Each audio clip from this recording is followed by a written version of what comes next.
Hey humans, what's up? I'm Breanne Williamson. Thank you so much for clicking on this video. This is a video in the I Heard She's a Lesbian series, a series that I started when I was still figuring out my own sexuality, and everyone in the town I grew up in was asking themselves and other people if I was a lesbian.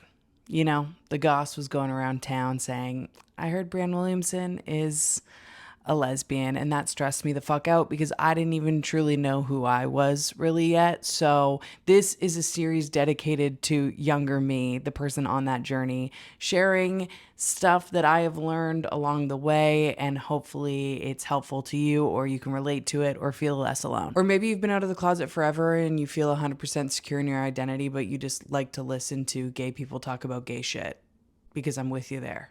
Today's topic is how to know if someone's gay without asking them if they're gay. As queer people, especially queer people in a town or a school or a community that might be less comfortable with outwardly exposing themselves, looking for people who are also part of the LGBTQ plus community without straight up asking them, it's a powerful toolkit to have, and I understand why people would want it. Y'all actually voted for this topic over on the community tab, voted for an I Heard She's a Lesbian video, and then the topic. So if you want to get on to voting in the future, make sure to always check that community tab here on my channel. Subscribe, turn your post notifications on. We are so close to 100,000. We're at like 98,000. So if everyone who watched this video, and I mean it, if everyone who watched this video clicks subscribe, I can see in the back end that this would be true, then we'd hit that 100,000, which would be the coolest thing ever and would mean a lot to me as a queer creator. So I so appreciate y'all taking the 2 seconds to do that. It's free. It means a lot to me. Thank you so much. I remember being in college and having the hugest crush on this girl that I sat next to in accounting. I had come out to quite a few people in my life, but I definitely wasn't confident in myself and my sexuality yet. It was still something that I was definitely hiding to people that I would meet and didn't know very well, like classmates. And I remember getting this super strong gaydar vibe that she was also queer, whether it be bisexual or a lesbian. But I didn't know how to ask her out because I had such a fear that she would be grossed out by me. There was a lot of internalized homophobia there for me at this point, and I thought, oh my God, if I ask her out and then she hates gay people, then she's gonna think I'm a weirdo for the rest of the semester. And I can deal with someone declining an offer for a date because they're not into me, but the idea of someone declining an offer because I'm gay and now they think I'm a weirdo because I'm this lesbian that's obsessed with them and has this like big lesbian crush on them, and they're gonna tell everyone that I asked them out and they're gonna be all grossed out by it. This was the internal monologue, right? I was so afraid of that. So I never did. I never asked her out, and I never tried to kind of find out if there was any interest there, despite feeling like we had this banter going, like we had this flirtatious banter. So looking back on that, I totally relate to y'all wanting tips on how you can figure out if someone's gay without directly asking them. And I do think that over my years, I have developed a few strategies that might help. A quick note before we jump into the tips. In 2 days, the trailer for Basement 51, my queer comedy web series, is dropping right here on this channel. It will be going live Friday at 10 a.m. PST and 1 p.m. EST. It would mean the world to me if y'all set your alarms, if you were there right when it dropped, if you watched the whole way through, give it a thumbs up, give it a comment, give it a hype. All of those things help me out so much. I've invested a year and so much money, and I'm so excited for this web series to be here and free for everyone to watch.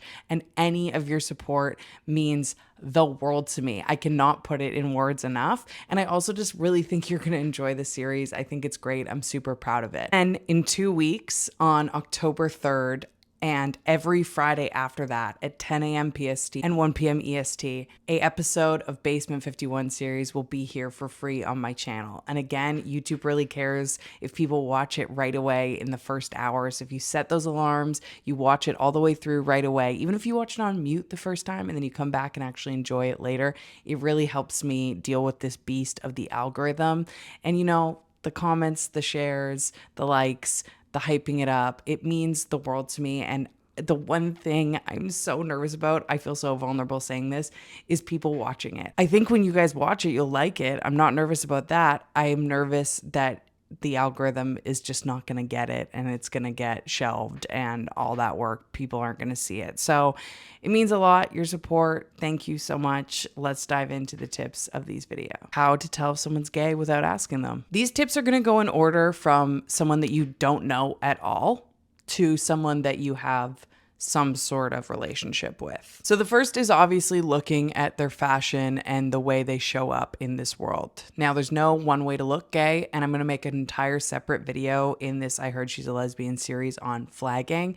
So stay tuned for that, and I'm going to do a deeper dive on what you could look for in someone else, and also what you could wear and how you can present with things that work for any sort of style, masc to femme, and everything in between and outside of. For now, I'll just give you the quick overview that obviously looking for things like tattoos, queer symbols on pins on the backpack. Tattoos, I mean queer tattoos, like queer symbols or queer quotes, song quotes, things like that. We're going to do a whole deep dive on flagging. I have like a hour-long video planned that I've been researching and looking into and giving a style guide in for all of you. So make sure to subscribe, turn your post notifications on, because that will be coming next month. Tip number 2 is utilizing something that I did not have in college. This is making me sound like a dinosaur, but it was not as normal to quickly look up people's TikToks, Instagrams. That was something that you like asked for later on. Like I'd never be like, oh, what's your Instagram,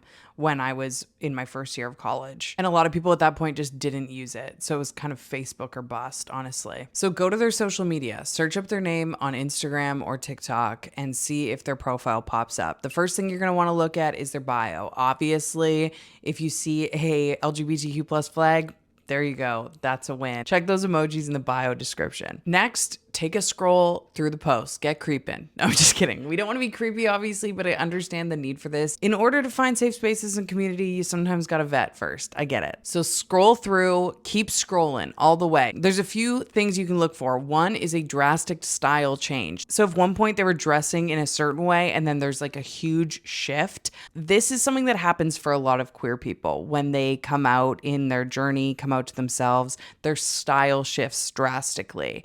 And almost every queer person, I promise you, you can scroll back in their social media and there's going to be a moment where you see that shift happen. Now, this isn't a guarantee they're queer. Of course, people change their style, but I do think that the girls that I went to high school with who lived on in their straight lives, comparing to the people that I went to high school with and then they came out as queer, the difference of style shifts is very apparent. When you discover who you are on the inside, you tend to want to shift the outside too. That could be going towards hyper femme or more masculine or a drastic haircut.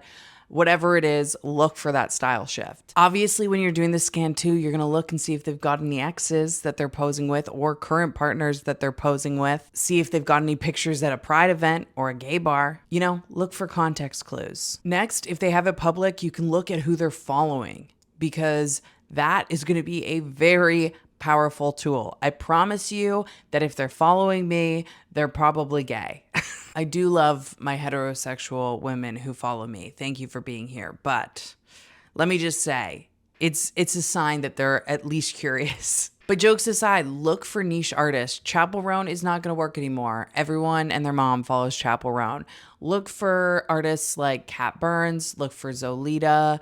Look for queer influencers, content creators, comedians that tend to just show up in the queer sphere of the interwebs. Maybe they follow my podcast, I Can Explain podcast, or maybe they follow another queer podcast. So those are all the things that you can do if you do not know the person yet. So if you're kind of vetting someone from afar, maybe you came across their social media profile, you think they're cute, or maybe you sit next to them in class, but you haven't talked to them yet. So you just want to search their name and kind of get a sense of who they are. These next tips are for when the conversation may have already started, but it's not straight up asking if they're queer. There's a way to incorporate this into small talk. The first way is without exposing anything yourself. You could just ask leading questions. So going back to the artist thing, for example, you could ask them, so what kind of artists do you listen to? What kind of music are you into? Are you into stand-up comedy? If so, who? Obviously, you wouldn't say in regular human interaction. If so, who? Like you're doing a quiz, but you know what I mean? Because if they say Ashley Gavin, if they say Zolita. There's your first nod, right? On the flip side, they might answer with a super straight adjacent person. This doesn't mean that they're not queer, but it could show you kind of like what circles they run in and what they're interested in. If you want to take this a step farther and you're not comfortable being like, I'm a lesbian, but you are comfortable giving a little sprinkle of queerness, you could say something like, my favorite artist is Cat Burns. And they're either going to go, oh my God, I love Cat Burns. And hello, maybe they're gay.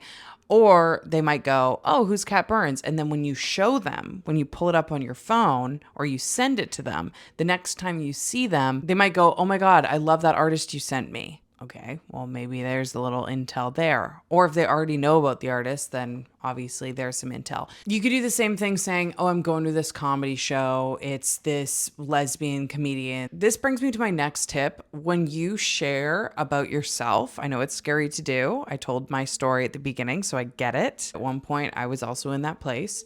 But the more you share about yourself, you open safety for the other person. So even if you start small with sharing just little things, if they are thinking the same thing about you, trying to figure out if you're gay, it's going to open this safe space for them to share back. So that brings me to my next tip. Tell them about yourself. And obviously you can start with smaller things like your favorite artist. You could share your social media and strategically in your bio have the flag, right? Have the LGBTQ plus flag so you know when they go and follow you, they're seeing that. So if they still fuck with you after that, they're still wanting to chat with you and everything, you know, at the very least, they know that you're gay, but you haven't had to say it out loud. Something else you can do is strategically use pronouns. So for example, you could tell them a funny story and be like, oh yeah, when me and my ex went to blank, she blank. Just a funny story that you're sharing. But that person in their mind is going, okay, hold on, I'm talking to a woman and she just said that her ex is a she. You're opening that up.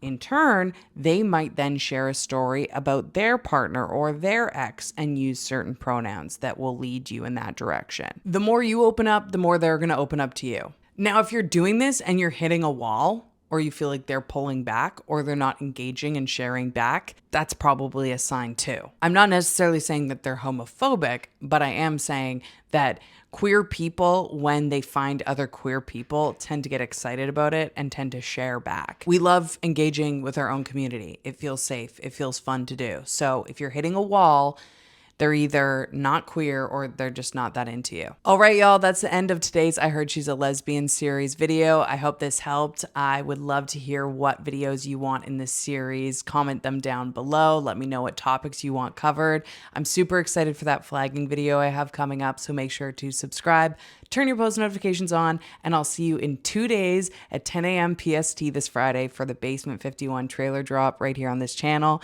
I'm so excited. I'll see you then. Bye.